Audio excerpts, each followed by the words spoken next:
Lousadissou. À peine on l'a mis là, il y a des officines, hein, vous savez, on dit dans notre pays des labos, des filières. Telle filière dit non, il ne répond pas de nous. L'autre, non, il ne répond pas de nous. L'autre, on pensait qu'il allait être nommé dans telle ou telle filière. Ces filières coalisent, où chacun peaufine sa stratégie. Pour le mettre les bonnes bananes sur sa route. Et il y a de la désinformation. Et ça paralyse le service. Vous avez quelquefois des arrestations, des privations de liberté. C'est dû au trafic d'influence. Ces services ont été paupérisés, clochardisés. On puisse leur donner à nos agents de renseignement le cadre de travail, les moyens logistiques, les moyens financiers. Parce que la guerre aujourd'hui, c'est la guerre de l'info, c'est la guerre du renseignement, c'est la guerre d'équipement. Le renseignement, ce n'est pas l'arme politique. Le renseignement, c'est pour rassurer la nation, c'est pour permettre à ce que le pays soit dans la sûreté.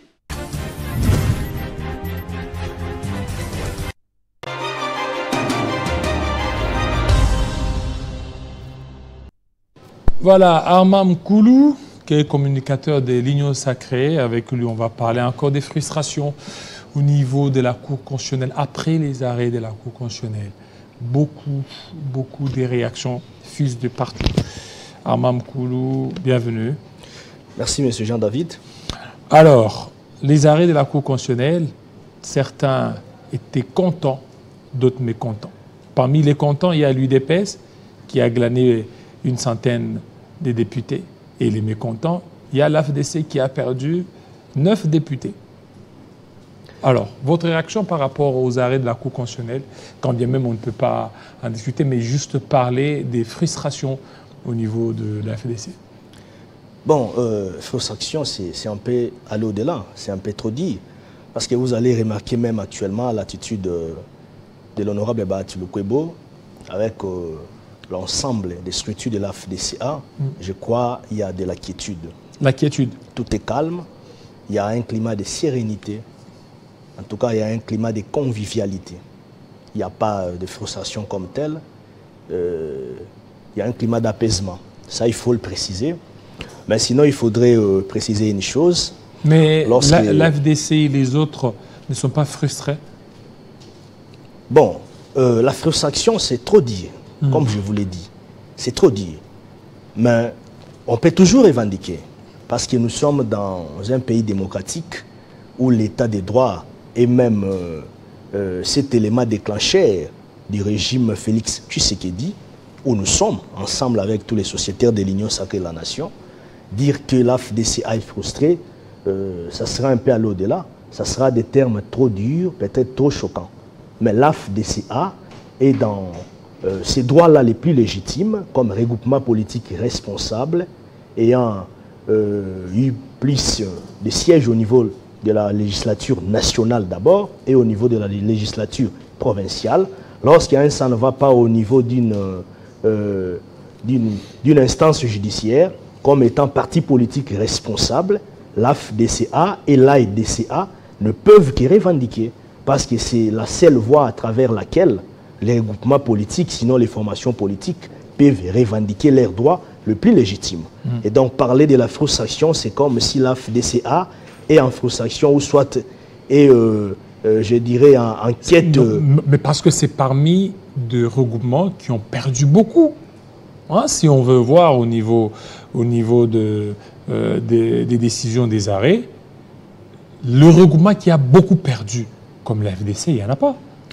Ça, c'est une réalité, c'est un fait, c'est un constat, parce que beaucoup des observateurs politiques sur le plan national et international se sont même interrogés là-dessus.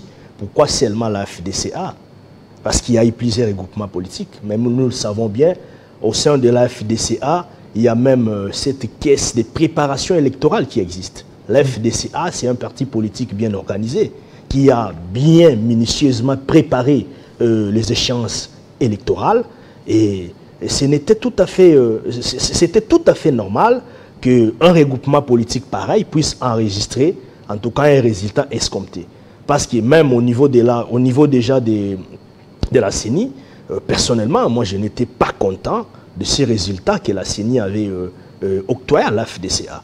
Mais bon, on avait encaissé, on a évolué, on s'est dit la CENI a fait son travail, mais on arrive au niveau de la Cour constitutionnelle, nous voyons des histoires telles que des invalidations injustement enregistrées que nous dénonçons, mais nous osons croire qu'avec notre Cour constitutionnelle, je crois avec les revirements jurisprudentiels qui a été déjà certifié par une jurisprudence en 2019, parce que nous devons le savoir. Erreur matérielle. En 2019, il y a eu presque le même cas, presque la même situation palpable au niveau de la Cour constitutionnelle.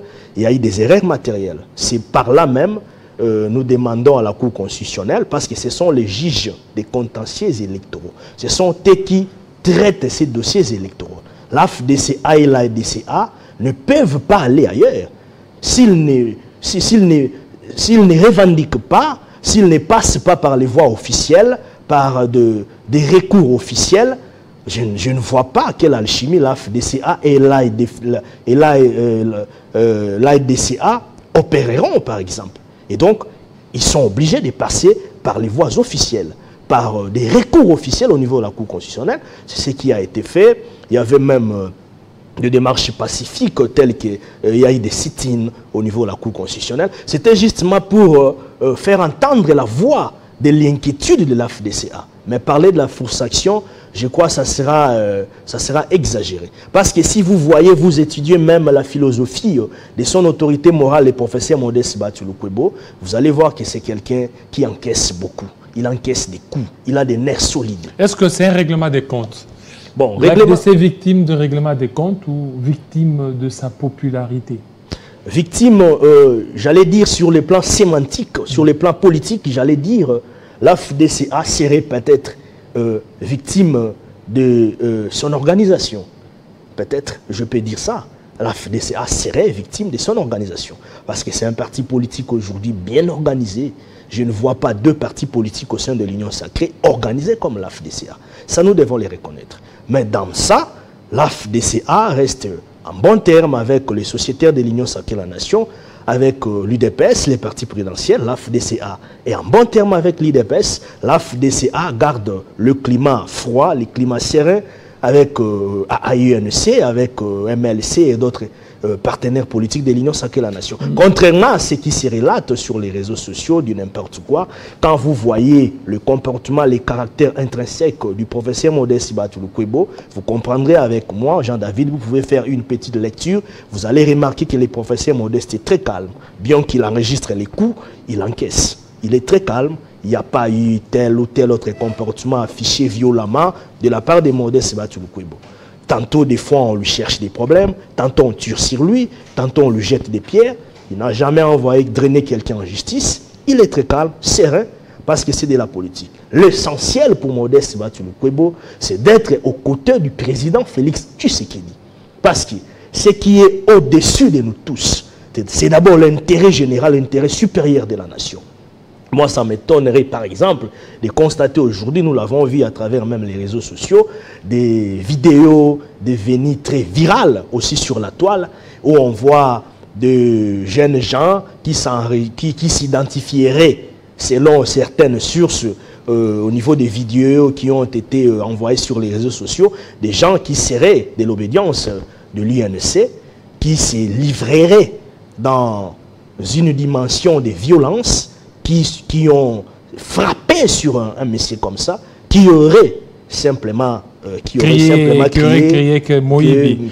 Alors, maintenant, est-ce que vous ne voyez pas aujourd'hui? Et donc, ce sont des comportements à dénoncer, bien que nous sommes au sein de l'Union sacrée, même si on voudrait aller à une course du perchoir de l'Assemblée nationale, parce qu'aujourd'hui, on constate qu'il y a vraiment des balles réelles, des balles non conventionnelles entre CRD, le parti politique de l'honorable Mbosso, à qui nous avons beaucoup de respect, et les partis politiques UNC, il y a de l'affrontement. Il y a de l'affrontement entre vous trois, entre AFDC, Bathily Lukwebo, UNC, ainsi que Mbosso. Et en plus, ils sont tous dans le présidium de l'Union sacrée.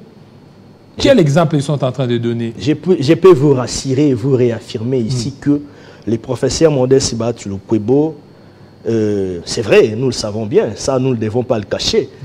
Batou Lukwebo, un bon gestionnaire, partout il est passé, il veut être aussi président de l'Assemblée nationale. Non, mais ce sont les ambitions. Ce sont les ambitions. On interdit à personne de présenter ses ambitions. On l'a amputé de 9 députés, c'est qu'il le relègue à la 4e position, contrairement à l'UNC qui occupe la 2e position. Faut archi-faux. Nous avons vu le CG de l'UDPS, notre estimé, éminent formateur du gouvernement, Augustin Kabouya, qui a présenté ses ambitions auprès des cadres de l'UDPS. Batou Lukwebo n'a pas un parcours sombre. Batou Lukwebo n'a jamais été dans des dossiers sales. Alors, qui a été dans des dossiers sales? Batou Lukwebo n'a Bosso non plus n'a jamais été cité dans tel ou tel autre dossier. Vital Kamerhe non plus. Vital Kamerhe, il a été blanchi par la justice. Vous voulez quoi? Non, je ne suis pas dans cette polémique. Je présente oui, mais quand vous dites qu'il a été... Je vends l'image des marques de Batou Lukwebo parce que c'est ce qui me concerne. C'est ce qui m'intéresse. Batou n'a jamais été devant la barre pour un tel ou tel autre dossier. Bahati n'a pas un parcours douté. Bahati, partout où il est passé, il a laissé des traces. Quand il fut ministre de l'économie nationale, on doit en parler. Le taux du dollar américain n'est pas touché pas. Bien sûr, il y avait un premier ministre au-dessus de lui. Mais il a bien géré ce secteur. Nous avons beaucoup d'œuvres de Batou Lukwebo pour ne plus le rappeler ici. Mais Kamerhe aussi. On aime, INPP. Oui, mais Kamerhe aussi a été mieux. Dans les domaines privés, un grand philanthrope. Il fait beaucoup. Comme Kamerhe aussi. Si vous allez aussi, qui vous bat, Lukwebo fait comme beaucoup. Kamerhe aussi. Il investit beaucoup, il donne beaucoup d'emplois. Kamerhe aussi a été un président de l'Assemblée nationale qui a laissé ses marques. Bon, jusque-là, beaucoup de gens ont des témoignages, des bons témoignages. Il a été ministre à l'économie. C'est le seul à pouvoir quitter. Il a démissionné, contrairement aux autres. Le seul à pouvoir quitter? Oui, mais il a démissionné. Il a démissionné du gouvernement. Actuel gouvernement, non? Bien que, alors que les autres expédient les affaires courantes, lui, il a démissionné. Écoutez, alors que Bati Lukwebo ne veut pas... Vous m'amenez dans un terrain où je ne voulais pas. Allez-y. Mais on peut quand même en parler parce que nous sommes en train d'analyser. A quitté les gouvernements. Oui, c'est-à-dire à défier. Il a démissionné. C'est-à-dire il aurait défié les présidents de la République. On peut dire ça. Non, ça c'est vous qui le dites, mais... Non, je réfléchis. Non, parce qu'il ne le fait pas seul. Écoutez, il l'a fait sur ordre de la hiérarchie, selon son secrétaire général. Quel ordre de la hiérarchie? Billy Kambale. Bon, moi je n'entrerai pas dans ces faux fuyants. Écoutez, le chef de l'État n'a nullement violé la Constitution. Il est le garant du bon fonctionnement des institutions du pays. Pour un certain nombre de dossiers prioritaires, vu les enjeux de l'ère, il peut autoriser la continuité de la gestion des affaires courantes.